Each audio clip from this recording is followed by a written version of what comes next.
Hello, my name is Annie Yalawe Palmer, author of For the Love of a Mother, the Black Children of Ulster. Today I want to talk to you about a neology that I have developed, Colonialoquialism and post-colonialoquialism. My views of racism and racist people who terrorize are formed through experiences they directly forced on me, as well as observation and research. During my continued research, I find evidence that confirms my persistence about the use of language. Most of the narratives used when speaking about people with melanated skin is written in racist, stereotypical language that deliberately attempts to place people with melanated skin, the abused, as the problem. I aim to change that. Language needs to be inclusive and accurately descriptive. Today, I want to speak with you about the need to reframe language and change the narrative for life. In order to do so, I believe we must learn to speak in what I refer to as post-colonialoquialism, as opposed to continuing to speak colonialoquialism. Colloquialism is a word or phrase that is not formal or literary and is used in ordinary or familiar conversation. Colonialoquialism is a language that has become normalized when speaking to or about people with melanated skin. This language is heavily influenced by Europeans and their history of invasion, brutality, enslavement, and scavenging of Alkebulan, which they call Africa, its resources and people. Post-colonialoquialism is a new way of speaking, I suggest, to reclaim our rightful place as full participants in the human race, a language that has the ability to help in reshaping our future, a language that reflects the progress of people with melanated skin despite the human terror forced on us by mind-raped raceophiles for over 4 centuries. My level of knowledge about the subject, cause and effect is forced on me by the actions and intentions of people who perpetrate racist terrorism. Their actions force me to research, to be able to protect myself and others. In my opinion and personal experience, non-melanated people spend way too much time in denial, diverting guilt, researching how racism affects people with visibly melanated skin, and developing strategies for us to deal with the terror they force on us. Rather, research needs to be focused on what causes people to commit acts of racist terrorism, then developing ways to effectively tackle that, recover children abused through raceophilia, and also the perpetrators. In effect, people with melanated skin are blamed by raceophiles for their own pain. People with melanated skin are just being whilst racist abusers are being mind raped to commit such inhumane horrors, their acts ignored, condoned, and encouraged. The impact of their abuse on people with melanated skin minimized, ignored, condoned, and encouraged. If only they, people with visibly melanated skin, could be less visible, less audible. If only they were smaller. If only they could, when told, sit down, stand up, be more white. I firmly believe we have to start with language. We have to put the human faces to words like racism. Racist terrorists are, of course, the human drivers of terror. Yes, racism has a human driver. Many speak about racism like something that works automatically by itself. For example, we often hear phrases such as, racism is awful.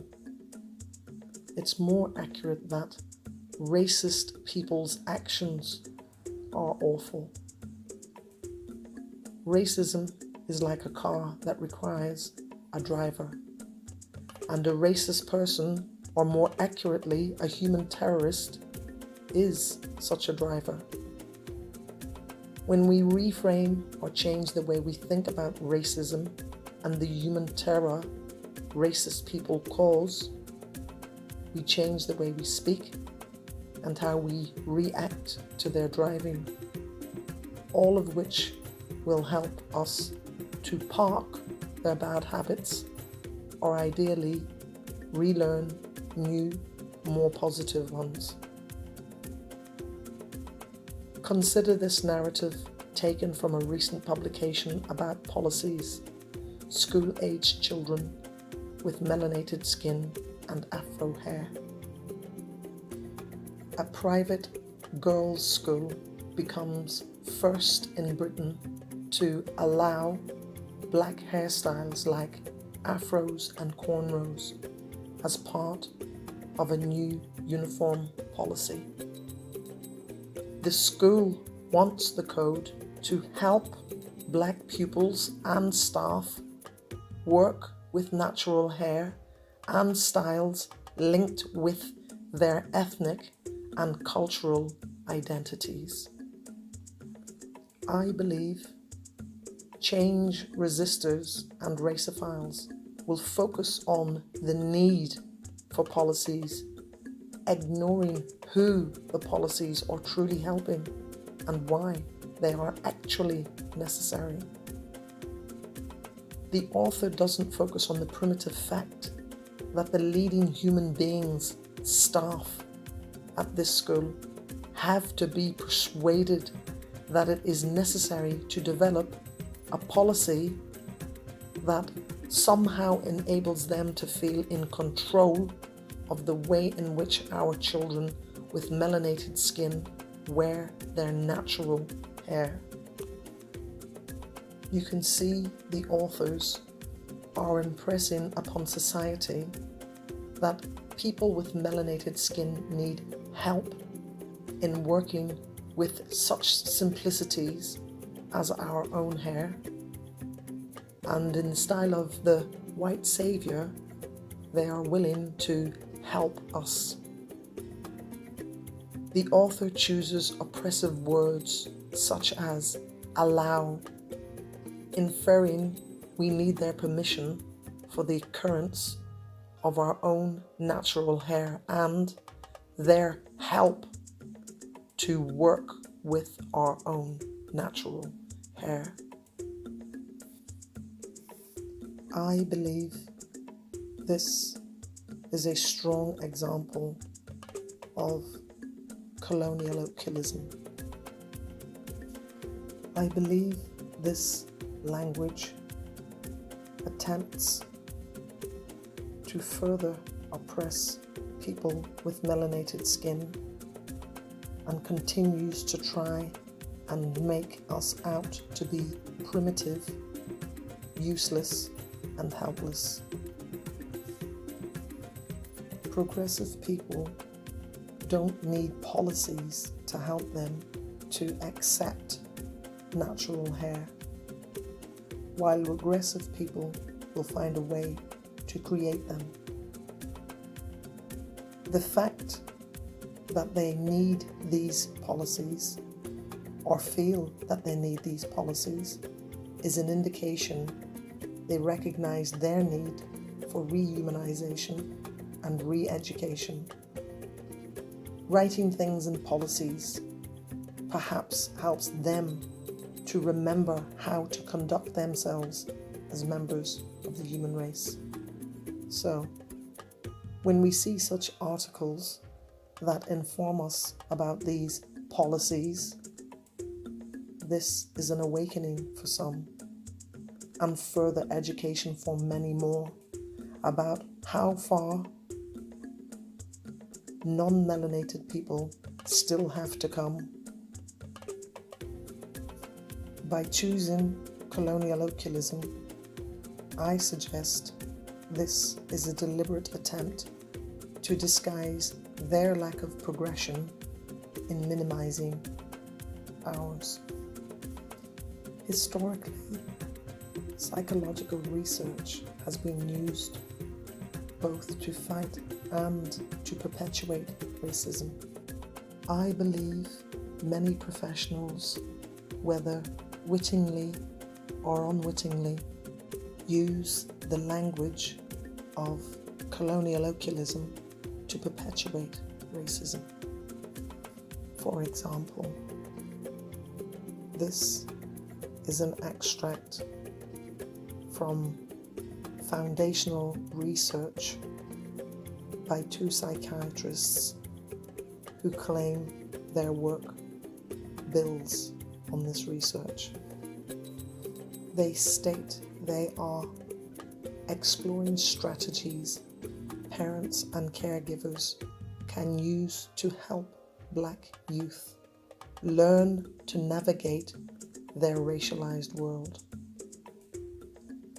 By developing a positive racial identity, but also by recognizing the inevitable barriers and biases they will face because of their race.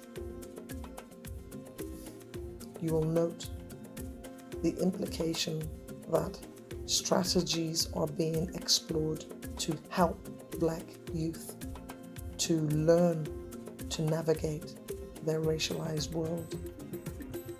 If we reframe this in post-colonialoquialism, we will see strategies actually need to be developed to help racist terrorists to learn to stop mind raping their children, so human beings with melanated skin don't have to navigate their terror. Do you see the difference in meaning when I reframe the language? Do you see that it puts the onus on the perpetrator and the terror they cause, rather than making people with melanated skin responsible for navigating the outcome of the terrorists' actions?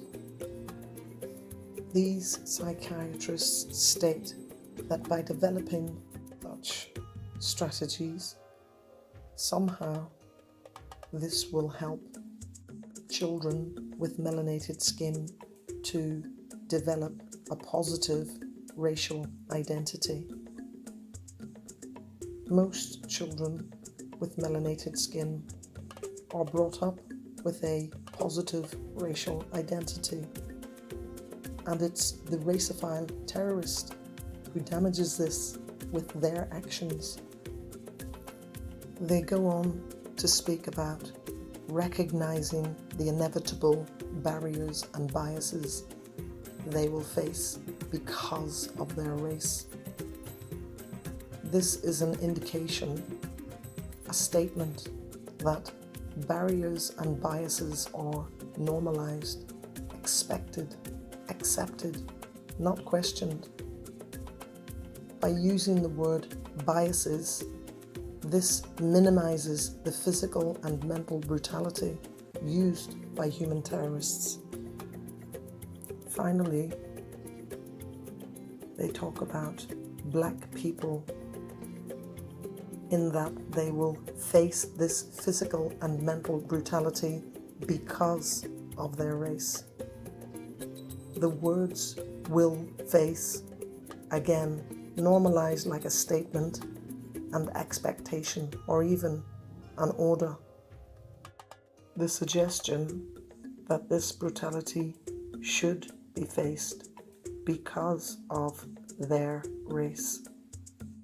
People with melanated skin are forced to face the brutality of the human terrorist because they have been mind raped and groomed to harm people with melanated skin. Therefore, people with melanated skin are forced to protect ourselves from their actions and intentions to harm us. So, by using the language of colonialoquialism, this is an attempt to groom and manipulate people with melanated skin into denying or minimizing their experiences forced on them by racist terrorists to keep them comfortable or to give them permission to continue a veiled support of that human terror.